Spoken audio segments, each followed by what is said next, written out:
નમસ્કાર દર્શક મિત્રો, રિયલ સમાચારમાં આપનું સ્વાગત છે। સમાચારોની શરૂઆત કરતા પહેલા એક નજર કરીએ આજના મુખ્ય સમાચારમાં।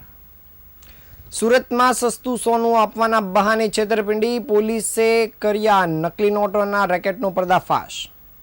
બૂટના 36 કરોડના ટેન્ડરના નામે છેતરપિંડી કરનાર શખ્સો ઝડપાયા। અંગારકી ચોથ નિમિત્તે સુરતના સિદ્ધિવિનાયક મંદિરમાં ભક્તિમય માહોલ, વિશેષ ધાર્મિક કાર્યક્રમોના આયોજન થયા। બોગસ પેઢી બનાવી 1.75 લાખથી વધુ સાડીઓ ખરીદી, છેતરપિંડી કરનાર શખ્સ ઝડપાયો। ઉધનામાં તસ્કરોનો આતંક, નેશનલ ટી સેન્ટરમાંથી શટર ઊંચું કરી 20,000 રૂપિયાની ચોરી। મનોદિવ્યાંગ બાળકો માટે વિશેષ સમર કેમ્પનું આયોજન, સર્વાંગી વિકાસ તરફ પ્રશંસનીય પહેલ કરવામાં આવી। સમાચાર વિગતે જોઈએ। સુરતમાં સસ્તું સોનું અપાવવાના બહાને છેતરપિંડી આચરી બાદમાં નકલી નોટો બનાવવાના રેકેટનો પર્દાફાશ થયો છે। લસકાણા પોલીસે બાતમીના આધારે ડાયમંડ નગરમાં દરોડો પાડી 3 શખ્સોને રંગે હાથ ઝડપી લીધા છે। આ શખ્સોએ છેતરપિંડી ફરિયાદી પાસેથી રૂપિયા 3 લાખ પડાવ્યા બાદ વધુ 5 લાખની માંગણી કરી નકલી નોટો બનાવવાનો ડેમો આપ્યો હતો। મળતી વિગત અનુસાર પાસોદરા વિસ્તારમાં રહેતા અને જમીન દલાલી કરતા રતિલાલ નાથાણીને તેના મિત્ર મારફતે સંજય દત્તા અને મુન્ના સિંહ નામના શખ્સોનો સંપર્ક થયો હતો। આ શખ્સોએ પોતાની પાસે સસ્તું સોનું હોવાનું જણાવી રતિલાલને વિશ્વાસમાં લીધા હતા। સોનું છોડાવવાના બહાને આરોપીઓએ સુરત રેલવે સ્ટેશન પાસે ફરિયાદી પાસેથી રૂપિયા 3 લાખ પડાવી લીધા હતા। પૈસા પડાવ્યા બાદ આરોપીઓએ વધુ રૂપિયા 5 લાખની માંગણી કરી હતી અને રકમ 3 ગણી કરી આપવાની લાલચ આપી હતી। વિશ્વાસ જીતવા માટે આરોપીઓએ ડાયમંડ નગર ખાડી પાસે એક રિક્ષામાં રતિલાલની અસલી નોટ પર કેમિકલ નાખી કોરા કાગળ વચ્ચે મૂકી રોલ ફેરવીને નકલી નોટ જેવી જ નોટ તૈયાર કરવાનો ડેમો બતાવ્યો હતો। આરોપીઓએ ડાયમંડ નગરમાં એક મકાનના 3જા માળે ખાલી હોલમાં નોટો છાપવા માટે ફરિયાદીને બોલાવ્યા હતા। જો કે આ કામ ગેરકાયદે હોવાનું જણાતા રતિલાલે તરત જ પોલીસનો સંપર્ક કર્યો હતો। લસકાણા પોલીસે સ્થળ પર દોરડા પાડીને સંજય પંચકરી દત્તા અને મુન્નાસિંહ રાજપૂતની તેમજ સુરેશ મુસારેની ધરપકડ કરી છે। પોલીસ પૂછપરછમાં સામે આવ્યું છે કે તેઓ લોકોને નોટ બંડલ કે 3 ગણી કરી આપવાની લાલચ આપતા હતા। પોટેશિયમ પરમેનેન્ટના સોલ્યુશનથી તેઓ નોટને કાળી કરી દેતા હતા અને કેમિકલવાળી કાળી નોટ સાફ કરીને અસલી નોટમાં બદલી નાખવાની નોટ હાથની સફાઈ બતાવી તેઓ લોકોને વિશ્વાસમાં લેતા હતા અને લોકો સાથે છેતરપિંડી આચરતા હતા। હાલ પોલીસે આ 3 આરોપીની ધરપકડ કરીને સઘન પૂછપરછ શરૂ કરી છે।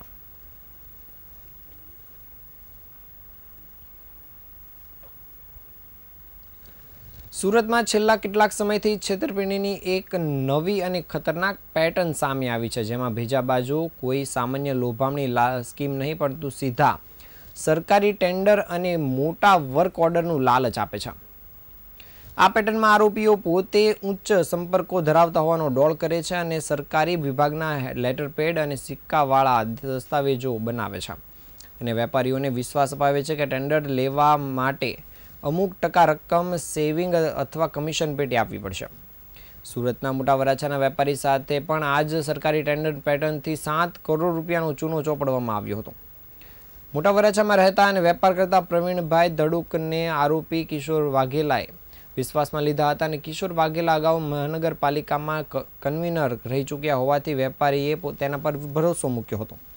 ટેન્ડર અપાવવા માટે સરકારી અધિકારીઓ સાથે સેટિંગ હોવાનું કહી વેપારીને મોટા આર્થિક લાભની લાલચ આપી હતી, જે બાદ વેપારીએ લાલચમાં આવીને ટેન્ડર મળી ગયું છે તેમ સમજી કમિશન પેટે ટુકડે કુલ રૂપિયા 2,49 લાખ રૂપિયા ઇન્દ્રજીત સેનગુપ્તા નામના શખ્સને ચૂકવી દીધા હતા। આરોપીએ વોટ્સઅપ દ્વારા બોગસ વર્ક ઓર્ડર મેળવી આપ્યા હતા અને આ ઓર્ડર મુજબ વેપારીએ દિવસ રાત મહેનત કરીને 4,50 લાખની કિંમતના બૂટ તૈયાર કર્યા હતા।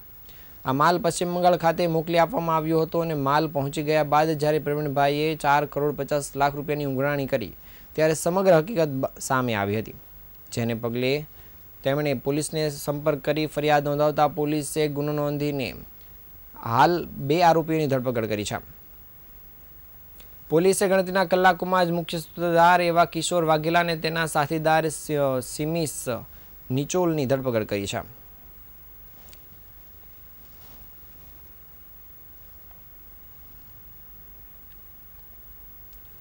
સુરતના હજીરા રોડ સ્થિત પ્રસિદ્ધ સિદ્ધિવિનાયક મંદિરમાં અંગારકી ચોથના પાવન અવસર પર ભક્તિભાવ સાથેનો ધાર્મિક કાર્યક્રમ યોજાયો હતો. વહેલી સવારે 5 વાગ્યાથી જ ભગવાનને કેસર સ્નાન કરાવી પૂજન વિધિ શરૂ કરવામાં આવી હતી, જેમાં મોટી સંખ્યામાં ભક્તોએ હાજરી આપી હતી.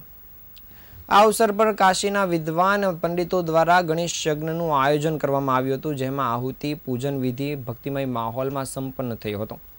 યજ્ઞની પૂર્ણાહુતિ આજે સાંજે ભક્તિ માહોલમાં સંપન્ન થઈ હતી.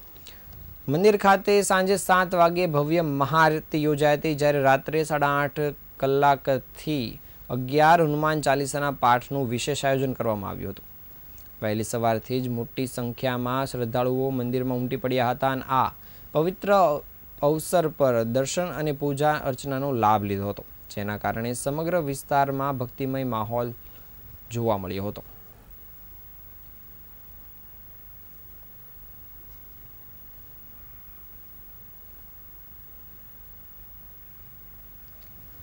સુરતના ટેક્સટાઇલ માર્કેટના વેપારી સાથે વિશ્વાસઘાત કરીને 10 કરોડથી વધુની છેતરપિંડીનો કિસ્સો સામે આવ્યો છે. તમિલનાડુના વેપારી ગણેશન ઉર્ફે મુરલી થંગાવેલે અન્ય સાગરીતો સાથે મળીને એક સુનિયોજિત ષડયંત્ર રચ્યું હતું. આરોપીઓએ આધાર કાર્ડમાં સરનામું બદલીને ખોટા પુરાવા ઊભા કર્યા હતા. આ નકલી દસ્તાવેજોના આધારે કર્ણાટકના મૈસૂર ખાતે શિવમ ટ્રેડર્સ નામે એક બોગસ પેઢી રજીસ્ટર કરાવી હતી. ત્યારબાદ તેને 1,75,000 સાડીઓ ઓળવી જઈને તમિલનાડુમાં વેચી મારી હતી. અંતે સુરત પોલીસે ભેજા બાદ ગણેશન થંગાવેલને દબોચી લીધો છે. ઠગ ટોળકીએ સુરતની ઓશિયન વેલ્વ્સ ફર્મના વેપારીને શિકાર બનાવ્યો હતો. આરોપીઓએ શરૂઆતમાં નાની કિંમતનો માલ ખરીદી તેનું સમયસર પેમેન્ટ કરી વેપારીનો વિશ્વાસ જીત્યો હતો. આટલું જ નહીં, વેપારીને વધુ ભરોસો અપાવવા માટે સેન્ટ્રલ બેંકના અંદાજે 2,84,00,000ના 49 એડવાન્સ ચેક પણ આપ્યા હતા. આ માયાવી જાળમાં ફસાઈને વેપારીએ મોટા ઓર્ડર આપવાની તૈયારી બતાવી હતી, જે બાદ ધીમે ધીમે ટ્રાન્સપોર્ટ મારફતે અંદાજિત 1,75,000થી વધુ જેકાર્ડ સાડીઓ કે જેની કિંમત 10 કરોડથી વધુની થાય છે તે મૈસૂર મંગાવી હતી. માલની ડિલિવરી મળી ગયા બાદ આરોપીઓએ પેમેન્ટ ચૂકવવાનું બંધ કર્યું હતું અને વેપારીએ જ્યારે એડવાન્સમાં આપેલા ચેકો બેંકમાં જમા કરાવ્યા તે તમામ રિટર્ન થયા હતા, જેથી છેતરપિંડીનો પર્દાફાશ થયો હતો. જેના પગલે સચિન પોલીસ મથકે ગુનો નોંધાયા બાદ સુરત સાયબર ક્રાઇમની આર્થિક ગુના નિવારણ શાખા એ તપાસના ચક્રો ગતિમાન કર્યા હતા અને તપાસ દરમિયાન મળેલી માહિતીના આધારે પોલીસે 44 વર્ષીય ગણેશન થંગાવેલની ધરપકડ કરી છે. હાલ પોલીસે આ આરોપીને લઈને આગળની કામગીરી શરૂ કરી છે.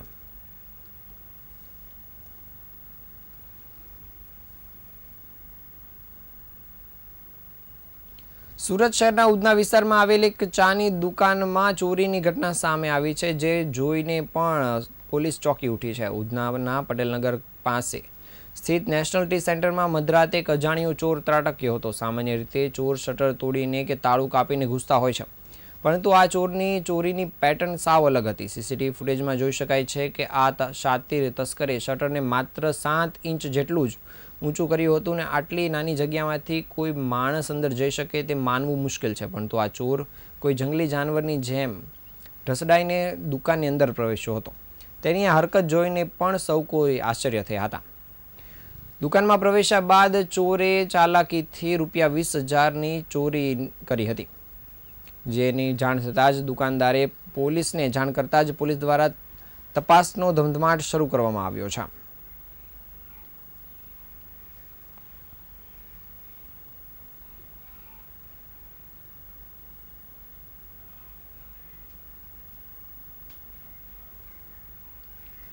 સુરત શહેરમાં સાર્વજનિક એજ્યુકેશન સોસાયટી સંચાલિત એનજી ઝવેરી જૈન સ્કૂલ દ્વારા સંસ્થા સંપાદનના ઉપક્રમે મનોદિવ્યાંગ બાળકો માટે વિશેષ સમર કેમ્પનું આયોજન કરવામાં આવ્યું હતું.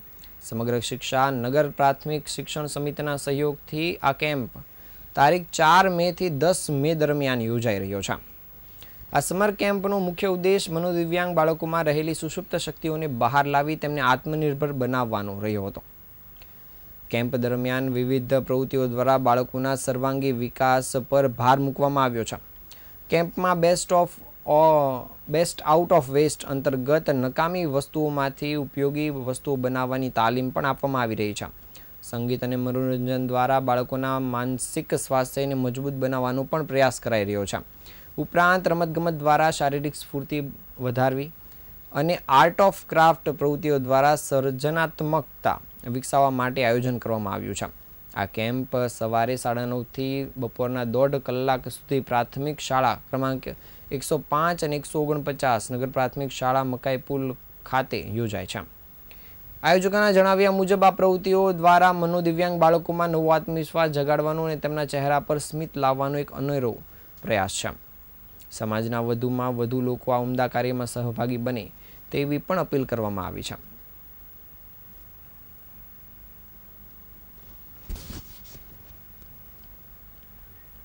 એજ્યુકેશન ટ્રસ્ટ સંચાલિત એનજે ઝવેરી હાઈસ્કૂલમાં આપણું સ્પંદનનું એક સેન્ટર ચાલે છે, જેમાં 18 વર્ષથી ઉપરના મનોદિવ્યાંગ બાળકોને વ્યવસાયલક્ષી તાલીમ આપવામાં આવે છે. આજે સુરત મ્યુનિસિપલ કોર્પોરેશનની શાળા નંબર 105 અને 149માં એક કોર્પોરેશન સ્કૂલના 45 જેટલા મનોદિવ્યાંગ બાળકો અને આપણી સંસ્થાના 20 બાળકોને આપણે તાલીમ આપીએ છીએ. આજે મોફિન્સ ઉપર કેક ડેકોરેશન શીખવવામાં આવે છે. સુરત શહેરમાં ફરી એકવાર અસામાજિક તત્વોની હિંમત વધી હોવાની ઘટના સામે આવી છે. પાંડેસરા વિસ્તારમાં આવેલ આવિર્ભાવ સોસાયટીમાં રિક્ષા મુદ્દે થયેલી સામાન્ય બોલાચાલી હિંસક ઝપાઝપીમાં ફેરવાઈ ગઈ હતી. આ દરમિયાન કેટલાક શખ્સોએ મળીને એક યુવક પર નિર્દયી રીતે હુમલો કર્યો હતો. મળતી માહિતી મુજબ નાની બાબતે શરૂ થયેલી બોલાચાલી બાદ હુમલાખોરોએ યુવકને જાહેરમાં જ માર માર્યો હતો, જેના કારણે સ્થાનિકોમાં ભયનો માહોલ ફેલાયો છે. આવી ઘટનાઓ શહેરમાં વારંવાર બનતા લોકોમાં સુરક્ષા અંગે ચિંતા વધી રહી છે. સ્થાનિક લોકોને આક્ષેપ છે કે અસામાજિક તત્વો પોલીસને ખુલ્લેઆમ પડકાર ફેંકી રહ્યા હોય તેવી પરિસ્થિતિ સર્જાઈ છે. ખાસ કરીને પાંડેસરા પોલીસની કામગીરી પર સવાલ ઊભા થયા છે. લોકો દ્વારા પેટ્રોલિંગ અને કડક કાર્યવાહી કરવાની માંગ ઉઠી છે. હાલ પોલીસ દ્વારા આ ઘટનાની તપાસ શરૂ કરાઈ છે અને આરોપીને ઝડપી પાડવા માટે પ્રયત્નો હાથ ધરવામાં આવ્યા છે.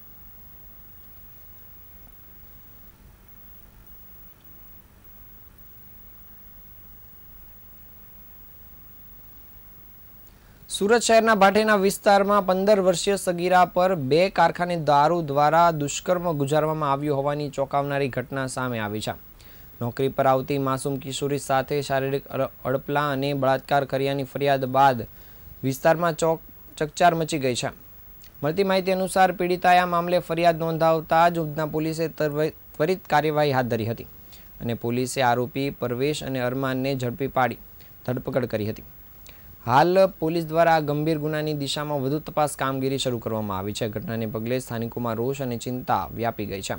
તેમજ આરોપી સામે કડક કાર્યવાહી કરવાની માંગ પણ ઉઠી છે.